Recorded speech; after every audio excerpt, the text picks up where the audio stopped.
Perlukah orang yang mengkritik memberikan solusi juga gitu ya? Akhir-akhir ini banyak pejabat di negeri, ya bisa disebut sebagian bilang kepada rakyatnya tolong beri solusi, dan bahkan tidak jarang yang anti kritik akhir-akhir ini ya. Nah, pembahasan awal kita ini akan melihat definisi terlebih dahulu. Mari kita bahas definisi kritik dan solusi. Kritik tentu bukan kritik ya. Kritik adalah masalah penganalisaan dan pengevaluasian sesuatu dengan tujuan untuk meningkatkan pemahaman, memperluas apresiasi, atau membantu memperbaiki pekerjaan. Nah, kritik sesungguhnya ini mencoba menguraikan permasalahan dan menghadirkan sudut pandang baru dalam memandang persoalan. Nah, ketika persoalan tersebut sudah diuraikan, tentunya nanti diharapkan jika kita masuk ke dalam konteks kebijakan publik akan memberikan sebuah pertimbangan gitu ya. Nah, solusi, kita bahas ke solusi dulu pengertiannya. Ya, solusi ini di KBBI adalah penyelesaian atau pemecahan masalah dan sebagainya sebagai jalan keluar. Nah, jalan keluar sini bisa langsung sebagai prakteknya maupun berupa ide gitu ya. Nah, kalau kritik saja kayak komplain dong. Ya. Kita pikir-pikir ternyata beda nih. Komplain itu fokus hanya menyampaikan rasa kekesalan atau kekecewaan tanpa mengharapkan adanya timbal balik dari lawan bicara. Nah, sedangkan kritik ini sifatnya mengharapkan adanya perbaikan ataupun perubahan pada sesuatu, gitu ya. Nah, bedakan juga kritik saat di sekolah maupun kebijakan suatu negara.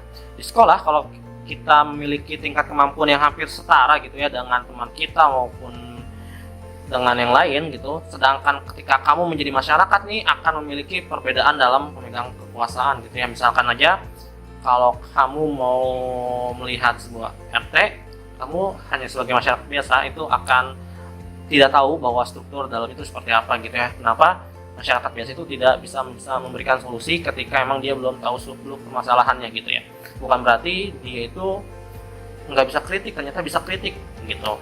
Nah, sekarang kenapa sih pengkritik tidak diwajibkan menyediakan solusi gitu ya?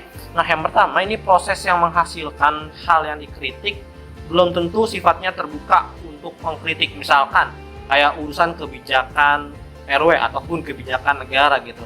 Jadi tidak masuk akal kalau mewajibkan pengkritik ini harus memahami proses tersebut gitu ya.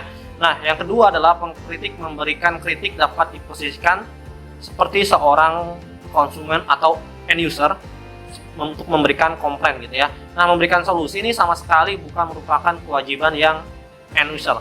Nah, yang ketiga ini adalah bahkan kritik seharusnya lebih diapresiasi karena artinya ini end user mau memposisikan diri sebagai quality control, di mana terbukti quality control internal pihak yang dikritik sendiri nih terbukti belum berhasil menjalankan fungsinya dengan tepat gitu ya. Nah, sekarang kita lihat lagi ya, keempat gitu. Kritik dan proses ini mengidentifikasikan ada masalah. Bisa tidak terdeteksi dan bisa juga tidak terprediksi gitu ya. Yang dilaporkan atau disuarakan oleh orang yang mengalami atau menyaksikan di lapangan. Nah, kayak menurut logika kamu berdasarkan poin di atas, haruskah seorang pelapor memberikan solusi atas masalah yang dilaporkan?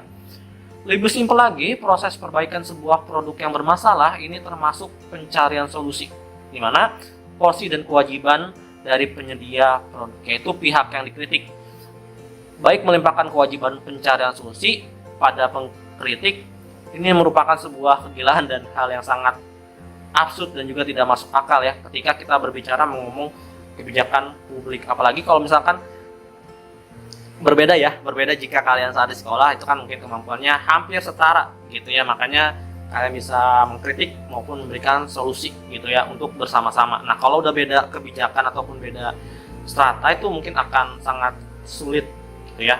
Nah, sekarang poin sederhananya membuktikan bahwa mereka yang menuntut atau pengkritik harus memberikan solusi sesungguhnya mengalami kecacatan logika yang sangat fatal atau setidaknya delusi yang akut gitu ya.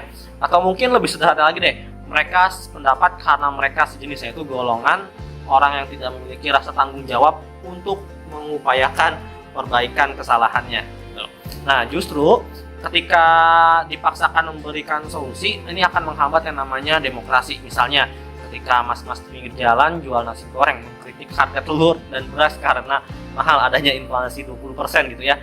Haruskah mas-mas tersebut juga mengajukan ide seperti, memotong regulasi perizinan usaha peternakan, insentif usaha yang tepat sasaran, pembenahan infrastruktur, dan untuk memotong gap harga antar daerah. Waduh, impor telur untuk pengendalian harga.